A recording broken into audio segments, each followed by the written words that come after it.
বাংলার জমিনে যত মাজার আছে, শাহ আলীর মাজার, শাহ পরানের মাজার, শাহ মাকদুমের মাজার, যত উঁচু মাজার আছে সমস্ত মাজারগুলোকে ভেঙে খান খান করে দিতে হবে। কারণ এই সমস্ত মাজার হলো শিরকের আড্ডাখানা, এই সমস্ত মাজার হলো শিরকের আড্ডাখানা, যার মাধ্যমে যেখানে সিজদা দেওয়ার কারণে মানুষ আল্লাহ সুবহানাহু ওয়া তাআলার ইবাদত থেকে দূরে যাচ্ছে। এই মাজারগুলোকে ভাঙতে হবে।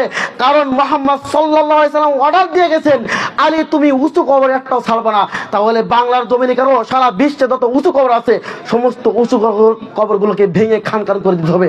সম্মানিত উপস্থিতি, এই দায়িত্ব আপনার না, আমার না, যার ক্ষমতা আছে তার। যার ক্ষমতা আছে সেই ভাঙবে। আপনার যদি ক্ষমতা থাকে আপনাকে ভাঙতে হবে। যদি আপনার ক্ষমতা না হয় তাহলে এক সময় এমন একজন ব্যক্তি আসবে যার ক্ষমতা থাকবে, সে পৃথিবীর বুক থেকে সমস্ত মূর্তি উৎখাত করে দেবে। যদিও না হয় ঈসা আলাইহিস সালাম কিয়ামতের পূর্বে এসে সমস্ত মূর্তিগুলোকে, সমস্ত উঁচু কবরকে ভেঙে খান খান করে আল্লাহ সুবহানাহু ওয়া তাআলা শিরককে পৃথিবীর বুক থেকে দূরীভূত করবে ইনশাআল্লাহ। কথা কি বুঝতে পারতেছেন? তাহলে মুহাম্মদ সাল্লাল্লাহু আলাইহি সাল্লামের ধর্মে কি মূর্তি রাখার কোনো আছে, নীতি আছে? মুহাম্মদ সাল্লাল্লাহু আলাইহি সাল্লাম তিনি মক্কা ত্যাগ করলেন, মক্কা থেকে বিতাড়িত হলেন একমাত্র মূর্তিকে অস্বীকার করার কারণে। মুহাম্মদ সাল্লাল্লাহু আলাইহি সাল্লামের প্রাণপ্রিয় সাহাবীরা তারা শহীদ হলেন একমাত্র মূর্তির বিরুদ্ধে কথা বলার কারণে।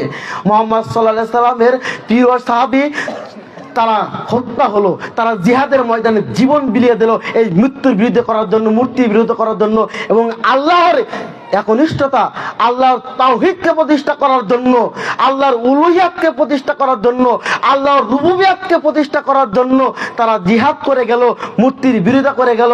আর আপনি আমি সেই মূর্তিকে সম্মান করতেছি না, আউযুবিল্লাহি মিন যালিক।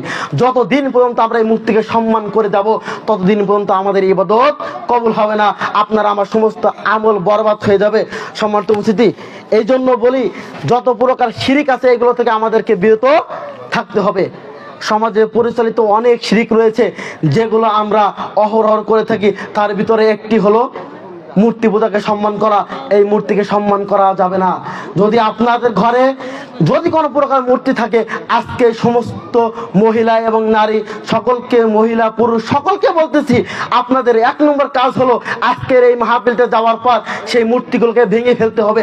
যদি আপনি উম্মতে মুহাম্মদী হন, যদি চান কিয়ামতের মাঠে আল্লাহ নবী সাল্লাল্লাহু আলাইহি ওয়াসাল্লাম আপনার জন্য সুপারিশ করুক, যদি আপনি চান আল্লাহ সুবহানাহু ওয়া তাআলা আপনাকে দয়া করে রহমত দিয়ে আপনাকে ক্ষমা করে দিই, যদি আপনি চান জান্নাতে প্রবেশ করতে, তাহলে আপনার ঈমানি দায়িত্ব হলো আজকের এর পর থেকে আপনার বাড়িতে যত ছবি মূর্তি আছে সবগুলোকে ভেঙে খানখান করে দিতে হবে।